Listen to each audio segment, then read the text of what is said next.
stressful situation. It's just right. life is normal. Exactly. They're surviving. The people who are like, doomsday preppers, like, what are you gonna do whenever you come out of your hole? Like, there's nothing around you. Like, if you're getting obliterated, you're getting obliterated. I get like a market collapse when like money's not worth anything anymore. Maybe you should have like a gun or two to shoot the first row of people who come after you. But you're just prolonging the inevitable. Like, if there's a riot, like, whoever wins the riot, not the guy with the most food.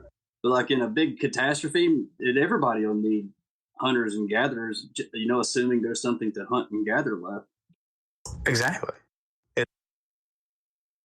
I don't want to survive. I don't want to. I'm under no illusion. I don't have any fucking super conceited ideas that I need to be part of the next evolution of human beings and what I do. I do think I'm fucking right all the time, and people should listen to what I'm saying. But motherfucker, I ain't trying to go through them trials and tribulations of fucking dealing. I already have to deal with a whole bunch of fucking monkeys. I'm not going to try to I'm not going to be the fucking one who's like holding shit together. What's that book? The movie, the Book of Eli. Did you ever see that? It had like Denzel in it, and he's it's a post-apocalyptic kind of situation. I think it's 30 years. I think is the time frame. This is like 3 decades after the Flash is what they call it, which is a nuclear war. Excuse me. And this guy Eli is. He's memorized the Bible, and there's one guy in the middle of the fucking, I don't know, the desert. They're burning all the books, right? I mean, they're trying to do this, but this one guy knows that the Bible has all these wonderful words, and he's not exactly a Christian or wasn't raised that way, but he does know that, there at one time, tons of people, tons of human beings flocked and read and listened to the word of this one book, and he's trying to find it, and this guy's like the guardian of the only one left on the earth. And it's still that apocalyptic era where, people are eating other human beings and striving for water. Like, motherfucker, today, dude, again, like I went to a fucking nail spa today and I got mani-pedi shit going on. I went and got a massage. I've been drinking wine since 11. Like, I'm not trying to fucking change my shit up too much to where I'm digging in the fucking dirt, eating worms and shit. Like fuck that. Oh, hell no. Yeah, I don't even know if I want to survive. I don't. I want to be. I need a hot dog. Yeah. I want me a hot dog. I don't want to have a fucking human finger and try to play pretend food like eating Play-Doh fucking hamburgers. Like, I ain't trying to do that shit. Dude, everybody would die because they'd have no motivation because they wouldn't be able to oh my god. There'd be no coffee. There'd be no. How are you going to get your cocaine, man? You're going to have trouble with that cocaine habit.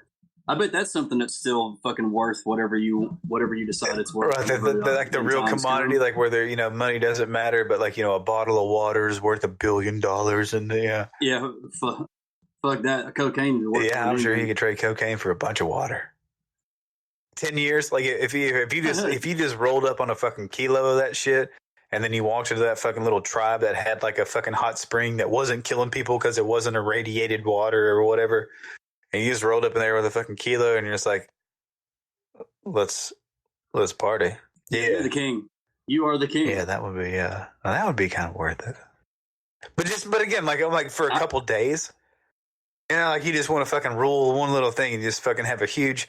But I don't know. I'd like to do all. Yeah, I wouldn't tell anybody I had cocaine. Man. Why would you even need it? I got a different view of the cocaine. I think than most people who've done the cocaine. Like, I do like it, and it is fun, but it just makes me do everything else that I like to do. Like, I just drink a whole bunch more. I just smoke more cigarettes. I fucking done shrooms and fucking cocaine. That was the dumbest thing ever. It was a constant canceling out of the other. It was like it was bouncing back and forth into like a weird psychedelic kind of a trip back into being gum chewing, cigarette smoking, shot pounding asshole. That was a terrible combination. I've abused drugs. Yeah, that doesn't sound but I've always done all of it. Like I just want to get fucked up, hard fucked up. Right. Well, that was the wrong recipe for that. Well, I've done that. I've done that twice actually. I've accidentally done a bunch of coke and a bunch of mushrooms twice. Which you know what happens? You're left at like with all the questions and all the answers of the world. Like you've solved all the problems except for the ones that you've created in your own mind at 8 o'clock in the morning when the rest of the world's about to go to work and you're just really tired. You're just and that 3-hour conversation you had with your friend the night before about starting those 6 businesses and traveling the world, and it's all for naught. You're going to do this. It's all for naught, and your teeth hurt. Yeah, man, you're really sweaty and smelly. Yeah, cocaine's great. Yeah, it is a good time.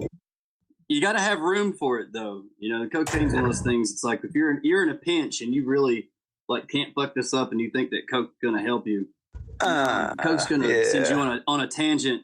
It's gonna. You're gonna. I'm sure you. But if you've got space for it, it is good. And if again, like you, I'm gonna. I think I said this last time. Like I'm gonna find myself into some psychedelics here because I've never just only one, maybe for like 1 or 2 trips, like where I ate some mushrooms that wasn't involved with alcohol or cocaine or smoking weed while doing those things. Like I haven't just let those psycho what do you call those things? The psychedelics itself take over and do what they're supposed to do inside my brain.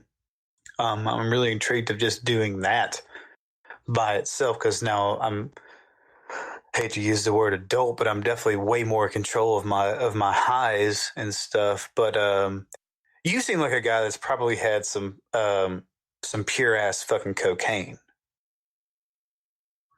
That's pretty good shit, yeah. I know the difference. You hold it in your hand. I had been, I'd never been privy to really good stuff before until this cat that my roommate at the time. He was he worked in the county. He was like a courthouse clerk or something like that. But he had a key to the evidence room or whatever, and this motherfucker brought a snowball to a party that we were having. Again, it was a fist, I would say like a cue ball, maybe a little smaller than a cue ball. Like frozen? It was extremely compacted. Like so this is what happens. So it's overly cellophaned. And when this guy's like, I mean, overtly, it had to been like 3 or 4 rolls of cellophane that this guy's unrolling and raveling, and we've got like a razor blade just kind of cutting and chipping away at this. I mean, it had to have been like a 1/4 inch thick of cellophane, which is a lot, right? To unwrap it. Maybe.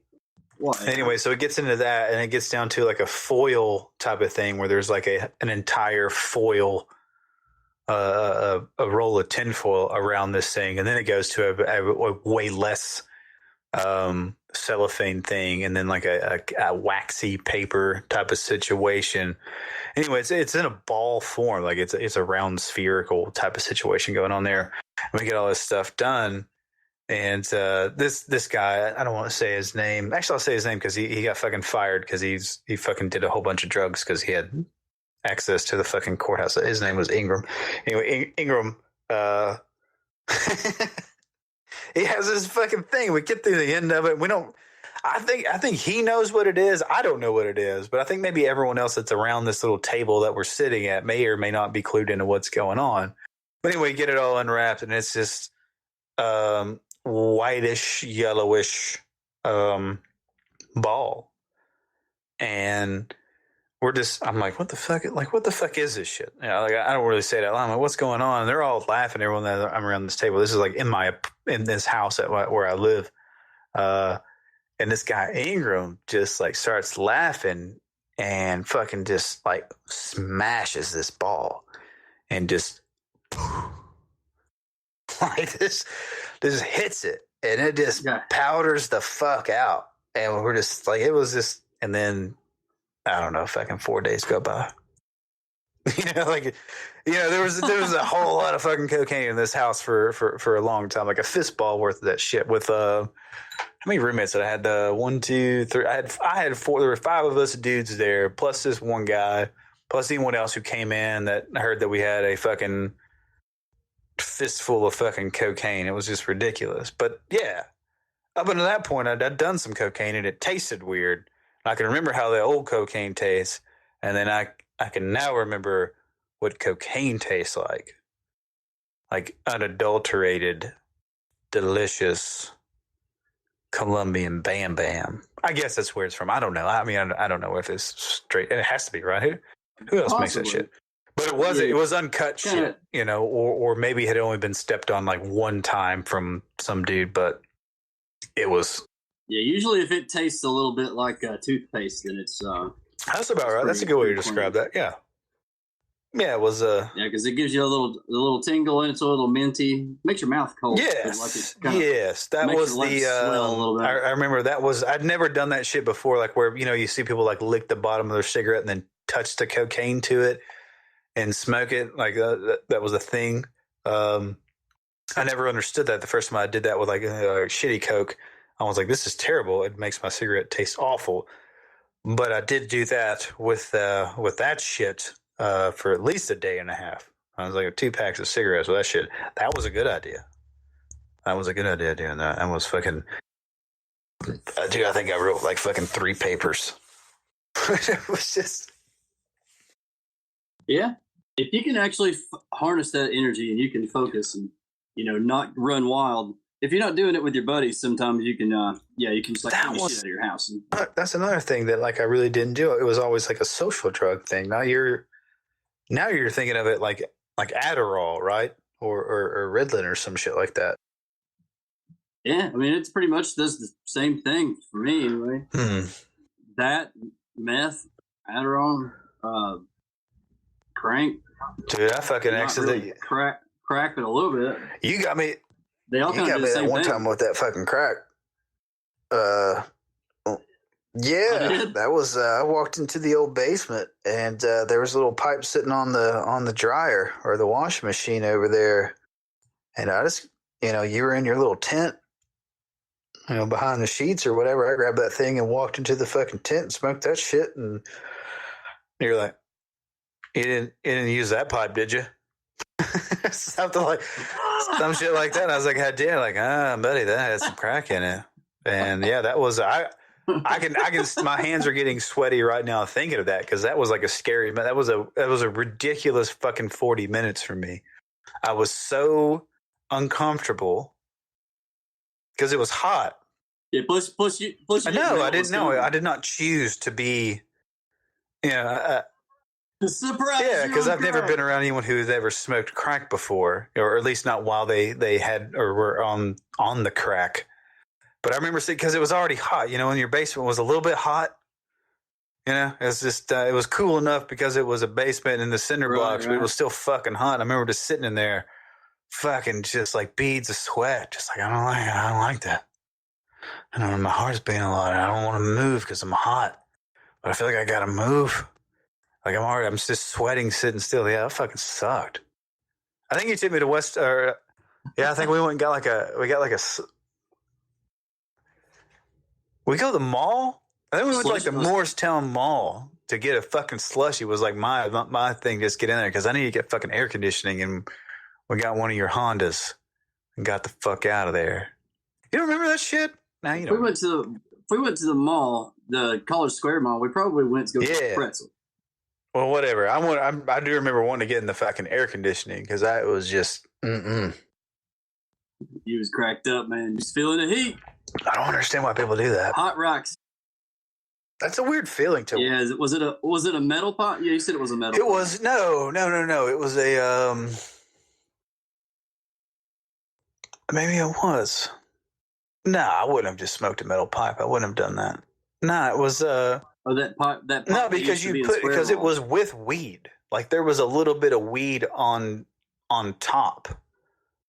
That's why. I mean, that's why I smoked it. You had combined the two things into this one bowl, and I guess you were smart enough just to take a little hit of it Well, I just lit the entire top and I was being an asshole. I was going to just smoke your weed as I was coming to buy weed from